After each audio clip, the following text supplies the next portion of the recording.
Un exchange, c'est une plateforme sur laquelle on vend et on achète les crypto-monnaies. Donc, quand vous achetez la crypto-monnaie pour les vendre, il faut que vous soyez dans un exchange, à défaut d'être dans une plateforme qui permet de le faire de façon décentralisée, telle que certains portefeuilles qui le font déjà, comme Trust Wallet ou bien la Binance Dex, où on n'a pas besoin d'être dans un exchange centralisé pour vendre sa crypto-monnaie. Donc, le choix quand même de la plateforme dans laquelle on vend ou bien on achète une crypto-monnaie est aussi important. Maintenant, qu'est-ce qu'on fait pour choisir une plateforme? Est-ce que c'est mieux d'être sur les plateformes qui sont les premières, telles que Binance ou bien Coinbase ou bien Kraken et autres? Vous qui avez un petit capital, comment est-ce que vous faites pour choisir la plateforme sur laquelle vous achetez et vous vendez la crypto-monnaie? Dans cette vidéo, je vais vous montrer deux avantages, en fait quelques avantages à être sur une plateforme qui a assez de fonds tels que Binance et une plateforme aussi qui a moins de fonds telles que d'autres plateformes que je vais montrer tout au long de cette vidéo. Donc à toi de choisir quelle est la plateforme que tu vas préférer pour vendre et acheter tes crypto-monnaies.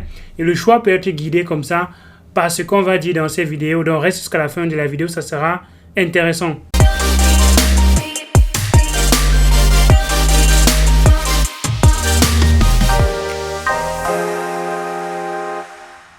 Salut, bienvenue sur ma chaîne, moi c'est Visconjo. Ici on parle majoritairement de crypto-monnaies. Donc si tu as soif d'apprendre, de découvrir comment cet univers fonctionne, alors tu es au bon endroit et tu as donc deux choses à faire. La première, c'est de t'abonner et d'activer la cloche de notification pour ne rater aucune de mes vidéos. Et la deuxième, c'est d'aller en description de la vidéo et de télécharger le guide gratuit qui va te permettre d'apprendre un peu plus rapidement par rapport à cet écosystème. En description de la vidéo, tu trouveras également le lien Telegram où tu peux nous rejoindre pour partager comme ça tes difficultés et ton aide à la communauté qui est en train de grandir. Nous sommes de loin la première plateforme crypto-monnaie francophone sur le continent africain et c'est grâce à vous. C'est grâce à vos likes, c'est grâce à vos partages, c'est grâce à vos commentaires que YouTube recommande également la vidéo à d'autres personnes et font grandir la communauté. Il y a des vidéos d'arnaque, les vidéos de scam, les vidéos de trading. Il y a déjà tellement de vidéos sur la chaîne. Donc, régale-toi et apprends au maximum de cet univers pour éviter comme ça de tomber dans les pièges et les subtilités que regorge cet écosystème. Le choix d'un exchange est parfois très compliqué. On se demande parfois comment est-ce qu'on fait pour choisir la plateforme sur laquelle on va vendre ses crypto-monnaies. Binance est de loin la première plateforme de vente et d'achat de crypto-monnaies dans le monde, avec un volume de transactions de plus de 27 milliards de dollars en une journée par jour. Donc ça veut dire que quelles que soient les crypto-monnaies qui existent dans la plateforme Binance, le total des transactions sur cette plateforme par jour s'élève à 27 milliards et c'est juste énorme. Et c'est pour ça que Binance est la première. Mais est-ce que c'est la meilleure plateforme dans laquelle il faut être? Moi, je dirais ça dépend de ce que vous voulez faire. Si vous voulez, par exemple, acheter certaines crypto-monnaies, alors le meilleur endroit pour le faire, c'est être où il y a le plus de liquidité. Parce que plus il y a de la liquidité sur la plateforme, alors plus il y a de potentiel que la crypto-monnaie prenne également beaucoup de valeur d'une certaine façon, ou bien ça évite que la crypto-monnaie perde également beaucoup de valeur. Parce qu'une crypto-monnaie peut perdre drastiquement de la valeur, tout simplement parce qu'il n'y a pas de liquidité. Et quand une personne vend, le prix connaît une très grande fluctuation. Alors que s'il y a plusieurs personnes qui tradent une crypto-monnaie, le prix de la crypto-monnaie ne va pas assez fluctuer. Et c'est peut-être quelque chose qui est intéressant et qui fait en sorte que plusieurs personnes choisissent la plateforme où il y a le plus de liquidité. Mais la sélection des crypto-monnaies qui arrivent sur la plateforme Binance, par exemple, est une sélection de projets minutieux. Donc Binance, pour lister un projet, le projet doit passer par un nombre assez élevé de critères. Et parfois, les projets ne peuvent pas toujours satisfaire aux exigences de la plateforme. Il faut parfois déposer une certaine garantie qui s'élève en quantité de Bitcoin.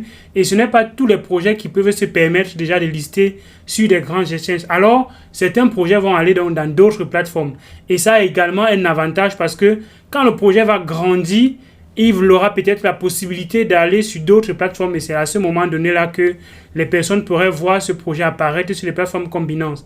Donc, c'est également important d'être dans des petites plateformes pour comme ça dénicher peut-être des projets qui seront intéressants, qui sont lancés d'abord sur ces plateformes-là et qui peuvent également aller sur d'autres plateformes plus tard. Donc, la première plateforme dont je vais partager aujourd'hui avec vous, c'est la plateforme KuCoin. Quand on arrive par exemple sur KuCoin, on voit que les volumes de transactions en une journée, il y a quand même beaucoup de crypto-monnaies qui font plus de 30, 40, 50, 60%. Alors que dans Binance, par exemple, il y a peut-être très peu de crypto-monnaies qui vont jusqu'à 50, 60%, 80% par jour. Alors que dans une plateforme comme KuCoin, on peut avoir chaque jour une crypto-monnaie qui fait 60%.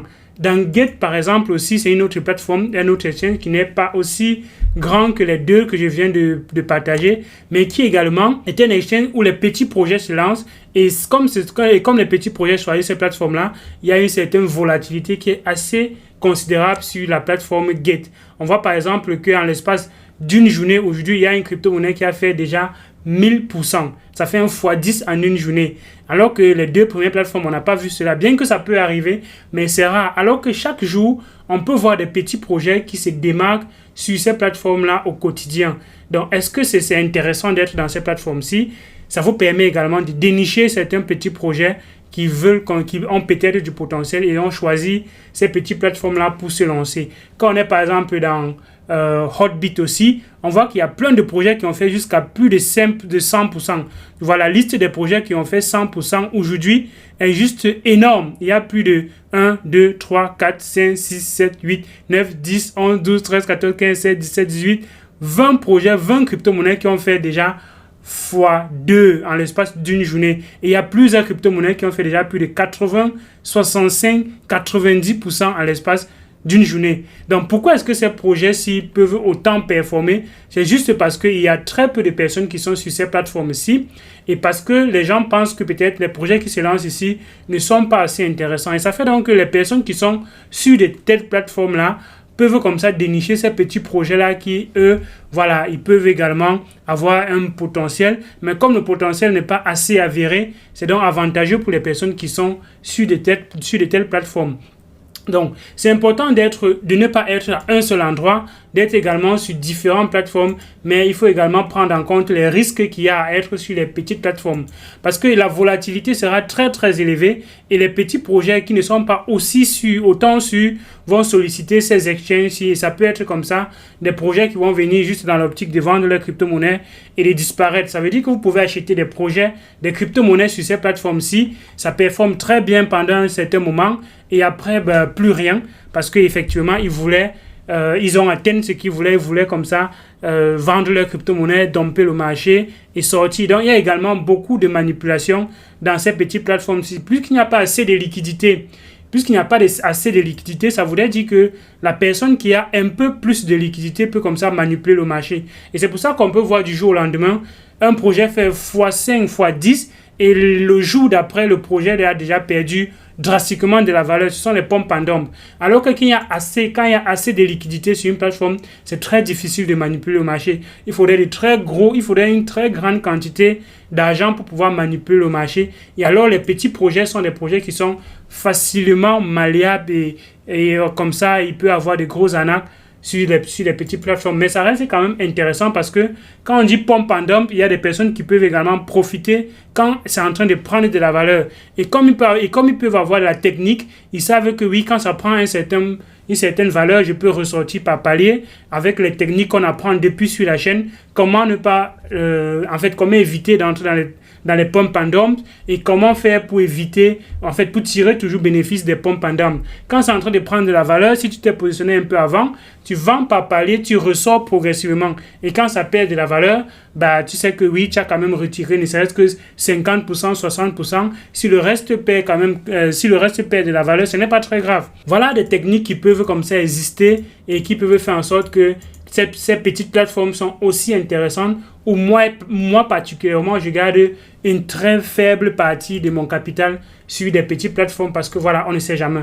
Tu vois, une crypto-monnaie qui fait comme ça fois 1000, on est fois 12. Ça veut dire qu'en l'instant où je fais ces vidéos-ci, la crypto-monnaie a encore fait fois 1. Donc, a encore fait fois 1. Ça veut dire que ces projets-ci peuvent également être intéressants. Et si vous étiez exposé sur des petites plateformes comme celle-ci, ça vous donnerait la possibilité de voir votre portefeuille être exposé comme ça à cette possibilité de x9, x12 en l'espace d'une journée. Donc d'ici à là, j'espère que cette vidéo t'a plu, que tu es déjà abonné à l'heure actuelle de la vidéo, que tu as liké la vidéo, que tu as partagé la vidéo et que d'autres personnes aussi puissent savoir quelle est la plateforme qu'il faut choisir pour comme ça démarrer. Si vous avez un faible capital, c'est peut-être aussi intéressant de s'exposer au maximum pour permettre comme ça d'augmenter votre capital, votre revenu. Et quand vous avez déjà atteint un certain minimum, vous pouvez maintenant sortir d'une petite plateforme et aller maintenant vers une grande forme où vous pouvez maintenant stabiliser un peu vos revenus. Mais quand on n'a rien,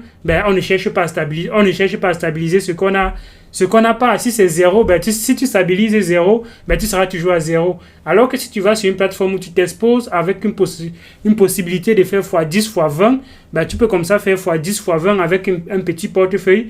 Et quand tu prends des revenus, tu vas maintenant sur une grande forme où tu vas stabiliser avec les crypto-monnaies qui sont un peu plus sûres, un peu plus stables.